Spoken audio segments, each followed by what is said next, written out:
Buongiorno, io sono Vez e bentornati in questo nuovo video di Pillole di diritto. Sigla.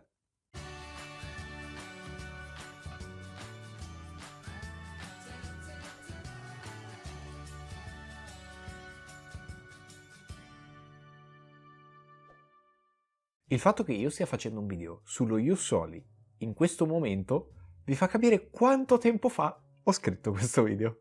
Fino a pochi anni fa si parlava di questo argomento per fare in modo che la normativa accettasse come cittadini italiani, quindi desse la cittadinanza, a molte più persone, mentre in questo periodo stiamo facendo esattamente il contrario. Però non sono qui in questo video a fare dibattologia politica, concedetemi il termine. Come mio solito vorrei spiegarvi come funziona la normativa attualmente, piuttosto che dirvi perché andrebbe cambiata in un modo, perché andrebbe cambiata nell'altro, perché non andrebbe cambiata. Non mi occupo di politica su questo canale per il momento e quindi vi spiego effettivamente come funziona. Vi dico già che bisognerà introdurre alcuni termini. E questo per quale motivo? Perché il linguaggio giuridico non è come l'italiano corrente. Nell'italiano corrente alcune parole significano qualcosa che nel linguaggio giuridico significano tutt'altro. E questo fatto fa parecchio innervosire persone come me che vorrebbero il diritto scritto in una maniera comprensibile a tutti gli italiani. Bene, quindi chi è il popolo? Il popolo non è, nel linguaggio giuridico, un insieme di persone a caso. È una cosa molto specifica. Il popolo è l'insieme dei cittadini di uno Stato. Quindi fa parte del popolo il cittadino italiano che vive all'estero, ma non fa parte del popolo il cittadino non italiano che vive in Italia. Quindi essere parte del popolo significa avere la cittadinanza. A questo punto vi aspettereste che popolo e popolazione siano la stessa cosa, e invece nel linguaggio giuridico la popolazione è una cosa diversa. Significa infatti l'insieme di persone che risiede in un certo luogo. Quindi il nostro italiano che vive all'estero, nell'esempio di prima, non fa parte della popolazione, pur essendo parte del popolo. Quindi coloro che hanno la cittadinanza sono parte del popolo. Coloro che abitano qui, anche senza avere la cittadinanza, sono parte della popolazione. Un migrante che risiede in Italia, ma non ha la cittadinanza, è parte della popolazione italiana, ma non del popolo italiano. A questo punto ci chiediamo come si fa esattamente ad entrare a far parte del popolo italiano, come si ottiene la cittadinanza italiana. La risposta è nella legge 91 del 1992. La prima situazione è il cosiddetto ius sanguinis, cioè chiunque nasca da genitori italiani ha automaticamente la cittadinanza italiana.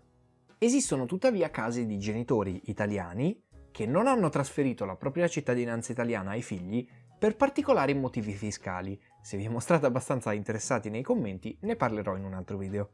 La seconda situazione prevede lo ius soli, e quindi adesso andiamo ad analizzare quali sono effettivamente i requisiti per avere questo genere di situazione.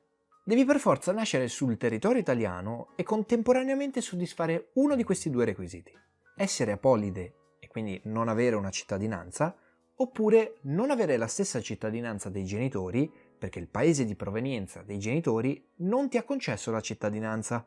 Questo è fondamentale perché significa che non tutte le persone che nascono in Italia ottengono la cittadinanza italiana.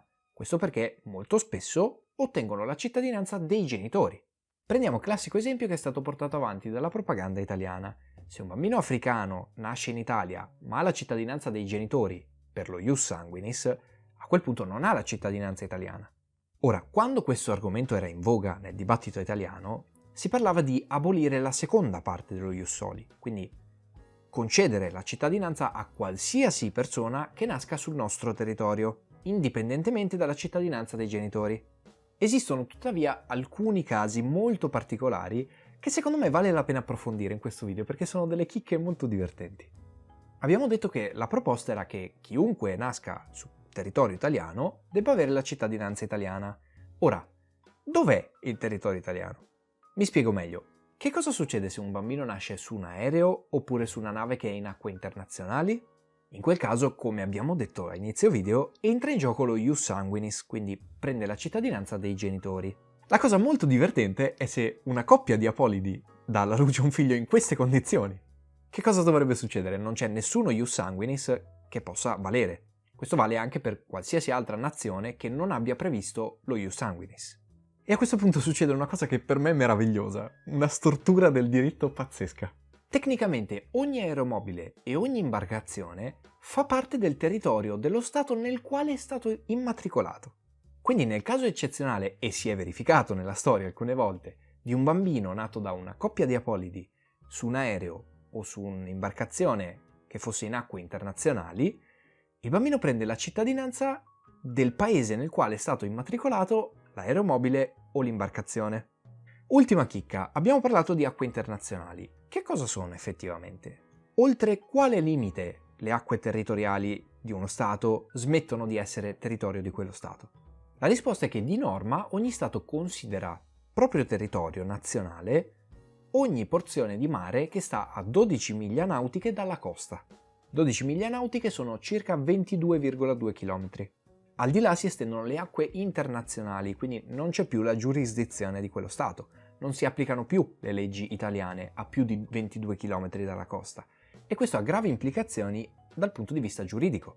Pensate soltanto al caso penale che è successo ai Marò, vi ricorderete sicuramente la vicenda.